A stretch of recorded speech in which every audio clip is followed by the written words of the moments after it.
My Life with Ming Luo, Part 2. And in terms of like lectures and stuff, or going to tutes, and I'm not sure whatever else you would have had to go to at uni, I'm thinking like my experience of going to a lecture, not that I was really noticing then, but I'm thinking back and I'm like, there was never. It just seemed like when I went to uni, they weren't thinking about those accessibility solutions. So I was wondering, for you, what was it like in a lecture? It wasn't, I think my uni was actually pretty good with that because we always got, and this was accessible to everyone, you always got lecture slides before the actual lecture, Right. which were uploaded on the learning management system. Yep. And they were always in PDF form, which is fine for me. And then during the lecture, I would just follow through the slides, or actually, to be honest, most of the time I would just look at the slide if I have to afterwards, because most of the time I just listen through the lecture. But if they if they do use a projector, like when they're writing handwritten notes and stuff, I'll just email them after and say, I missed this bit, can you just tell me what it was, or type out the notes that you wrote down and stuff like that. And they were always quite good with it. That is so nice because, I mean, most of the stories that I've heard about like education systems and stuff is just that they're not well equipped enough. So it's nice and really refreshing to hear that you have been, well catered to, and you had a positive experience. I do hear a lot of that as well, and I don't know, maybe I just got lucky. Or maybe, you just educated your tutors and your lecturers really well. So maybe I'm just that good. You are just that good, Ming.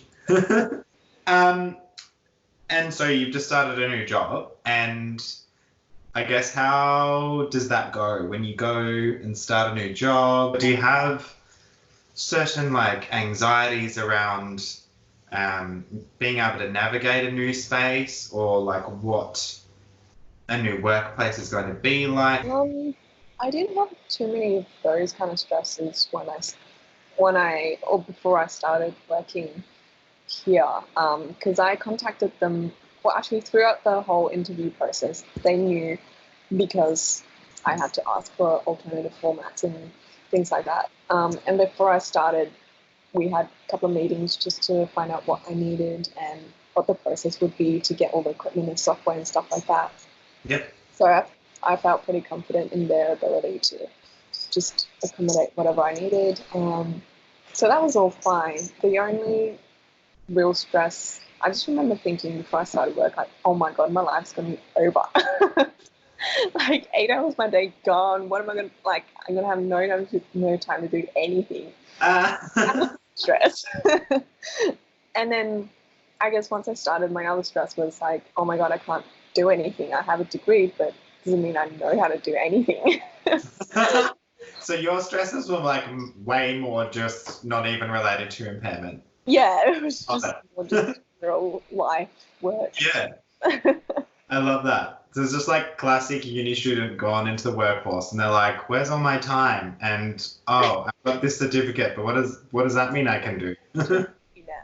I guess the next thing I think we should move on to is social media, and like accessibility in terms of social media, and like if you avoid certain platforms because they're just shit or just don't cater to your needs, and what you think works well on social media, what different platforms need to do better, just all of that. Well, let me just say Skype is not good. I just reinstalled it on my computer and I swear it's gotten worse. I was just trying to navigate it with my screen reading software. Which Skype they will need to do better. Yeah, they need to make it more screen reader accessible. With hearing impairment, because they do like live captioning, so it's meant to like listen to my voice and then display it on the screen. But they're terrible.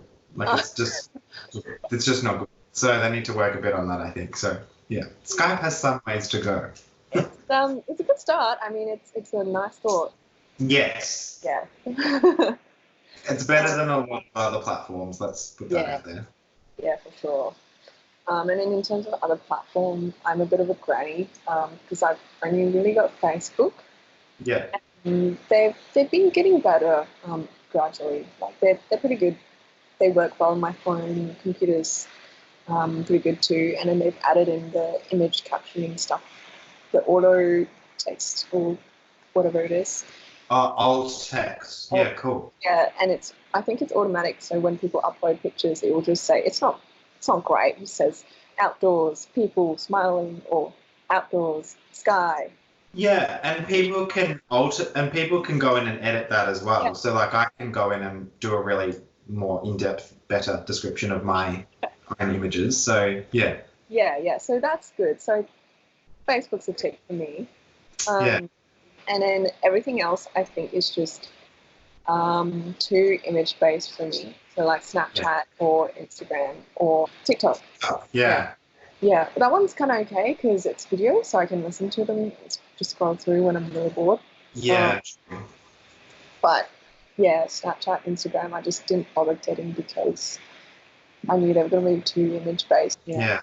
So I know Instagram has alt text as well, and a lot of people have been doing things like video descriptions on there and their own image descriptions. But I totally get what you mean. Like Instagram was created, for the grid. Like it was created to be like this thing where you just share beautiful images and a little caption. So whereas Facebook seems to be more like a conversational or, type of platform. So yeah, makes sense. yeah. So, and you find that like your screen reader works great with Facebook and like, grabs people's statuses nicely and stuff and reads them. Yeah, cool. Yeah. Awesome. Well, Facebook gets the thumbs up from you. Yeah. See what I did there? Yeah. Yeah, I guess in terms of your experience with dating, do you find that, for one, do you use like apps, like do you use Tinder and stuff like that? And if so, are they accessible? And two, have you had positive, negative, funny experiences with dating? Yeah, sure. So I did have Tinder, and accessibility-wise, that's good. I give it a tick. Apart from the fact that obviously you have to look at the person's picture. So of the time, I guess I'll just, from my view, yeah, you look alright. Swipe right, and then you go and meet them, and you're like, oh, I thought you were taller. Yeah. Or yeah, they looked a bit, quite different in real life. But I hear that happens to people anyway. So yeah, Tinder was fine. I did try Bumble, but that was a lot less accessible just with the screen reader. So that's a boo, which is a boo because Bumble had a better environment. And I guess the people you get on there are slightly a bit less dodgy. Yes. Whereas Tinder is mostly dodgy and one or two okay-ish people. Yeah. And then just going out, like actually going out, like clubbing or pubbing and trying to find people there, that's a bit more difficult because a lot of times like places like that are quite dark. So I just have to go by height. Okay, you look tall, you look alright-ish, but then a lot of details I wouldn't be able to see. So sometimes they might be a lot older than I think they are, or right. not as good looking as I think they are. But that's when the friend comes in handy. Yes. Yeah, Like that one. Yeah, that one. No, okay.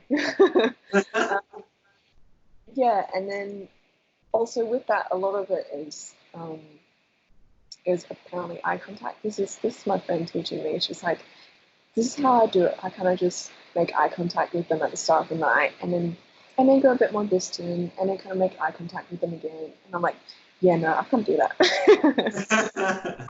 Thanks for following along. Catch part 1 of another intriguing interview next week.